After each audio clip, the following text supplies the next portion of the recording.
Okay, let's try this. Okay, good morning guys. Coming to you from a little bathroom. And I thought it'd be a good opportunity for me to show you how I tile. It's not the way that probably everybody else tiles, but it's the way that I tile. So I've done some pretty decent work. So I'll show you a little bit of layout. Go over a little bit. Okay, so this, bring it down, there we go. This is what I call pre-cut. Especially with a toilet flange, it's crucial to get everything pre-cut so that way, I don't know, I've always done it that way. I've always pre-cut everything. Now, as you can see, the way I start this is I'll measure the room, and depending on which way the tiles are going, and obviously with this 5x20, it's going to go lengthways of the room. I usually split the room in half, snap a line, and then start my layout that way. So, as you can see here, I have one snap line. Oh, actually it's over here. Yeah, I have a snap line. That's half of the room, according to tub to wall. But you have a little jet out on the other side, which you can't see. So I took that consideration, and then I did a layout all the way across. And I found that I would have a little sliver cut on next to the tub. I didn't want that, so I moved everything over an inch and an eighth. Hence the second snap line. So that's what I'll end up doing. So this is all pre-cut, it's all good to go. I can start mixing my thin set and start going. To cut these little guys,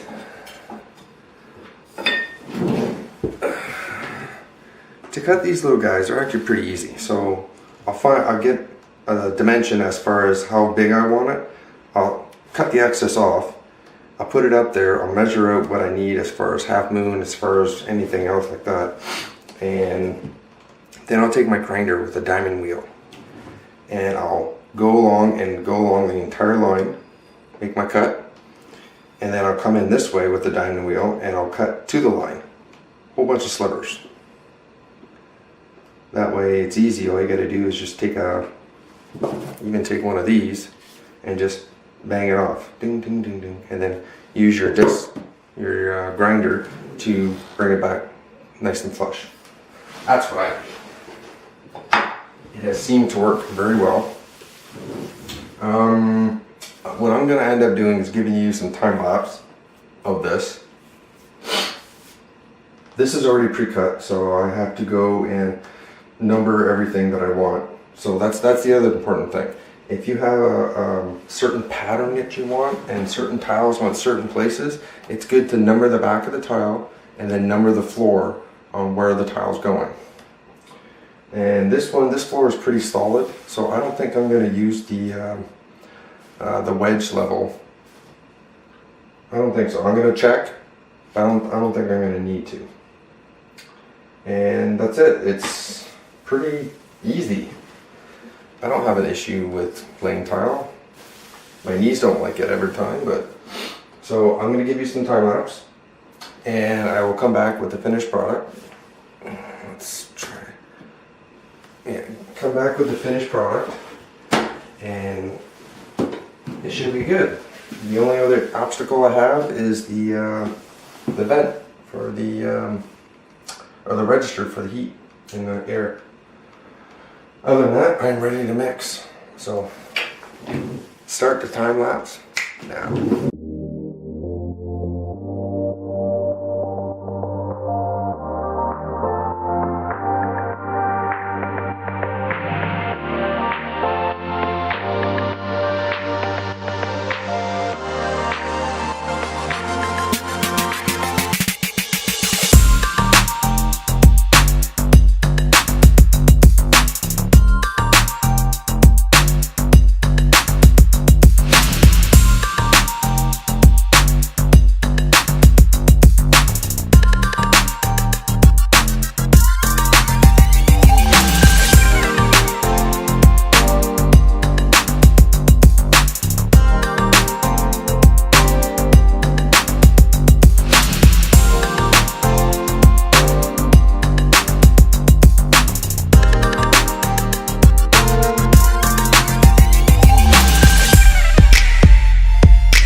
Wow, that's low. Okay.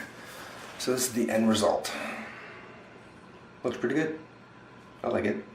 I also did some tile on a tub, but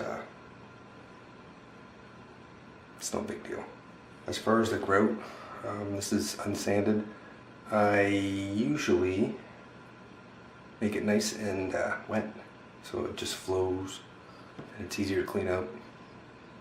The only problem with that is you get air bubbles, so you gotta watch those. So once you wipe it down and you're good, go over it again. Just look at it, make sure there's no bubbles, because I find that a lot. I'll give you a look at the shower really quick.